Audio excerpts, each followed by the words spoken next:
আম দিয়ে বানানো আমের ভাপা দই। প্রচণ্ড গরমে এই ঠান্ডা ঠান্ডা আমের ভাপা দই খেতে দারুণ লাগে। তো তার জন্য এখানে নিয়েছি 700 গ্রামের কাছাকাছি টক দই।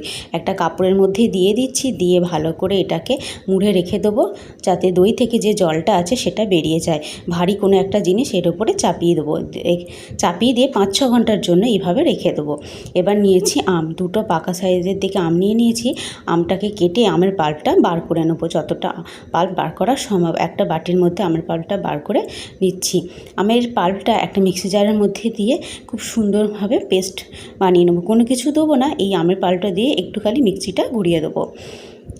সেই দইটা থেকে জলটা ঝরে গেছে, একদম দইটা কিন্তু ছানার মতো হয়ে গেছে। এবার আমের এই পাল্পটা এর মধ্যে দিয়ে দেবো। এর সাথে দেবো গুঁড়ো দুধ। এখানে 1 বাটির মতো গুঁড়ো দুধ দিয়ে দিচ্ছি, ছোটো 1 বাটি গুঁড়ো দুধ আমি দিয়ে দিচ্ছি। আর চিনিটাও দিচ্ছি সেই সম পরিমাণে। এবার সমস্ত কিছু খুব ভালো করে মিশিয়ে নেব।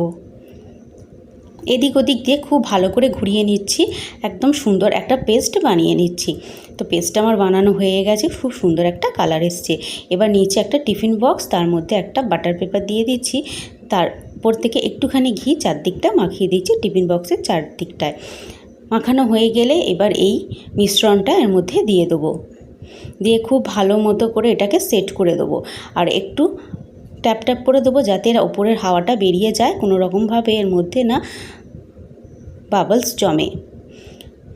তো এইভাবে ভালো করে একটু সেট করে দিলাম, দিয়ে একটা অ্যালুমিনিয়াম ফয়েল দিয়ে ওপর থেকে মুখটা খুব ভালো করে বন্ধ করে দেবো, যাতে এটা স্টিম করার সময় কোনো রকম না জল এর মধ্যে পড়ে। দিয়ে একটা কড়াইয়ের মধ্যে আধ ঘন্টার জন্য লো ফ্লেমে রেখে এটাকে ভালো করে স্টিম করে নেব। স্টিম করে নেওয়ার পর একদম যখন এটা ঠান্ডা হয়ে গেছে, এটাকে একটু ঠান্ডা করে একটু ফ্রিজে রেখে দিয়েছিলাম, তারপর এটাকে বার করছি। এটা একদম কিন্তু সেট হয়ে গেছে। একটা প্লেটের মধ্যে ঢেলে নিচ্ছি, এটা খুব সুন্দরভাবে কিন্তু উঠে আসবে। ওপর থেকে যে বাটার পেপারটা দিয়েছিলাম সেটা তুলে দেবো। কি সুন্দর তৈরি হয়েছে আমের ভাপা দই। ওপর থেকে কুচনো আম দিয়ে দিলাম ডেকোরেশনের জন্য, আর কিছুটা দিয়ে দেবো এখানে কাজু বাদামকে গুঁড়ো করে নিয়েছিলাম, সেই কাজু বাদাম গুঁড়ো ডেকোরেশনের জন্য। তো রেডি হয়ে গেল আমের ভাপা দই। এই প্রচণ্ড গরমে অবশ্যই এই আমের ভাপা দই তৈরি করবেন, খুব সহজ এবং সিম্পল।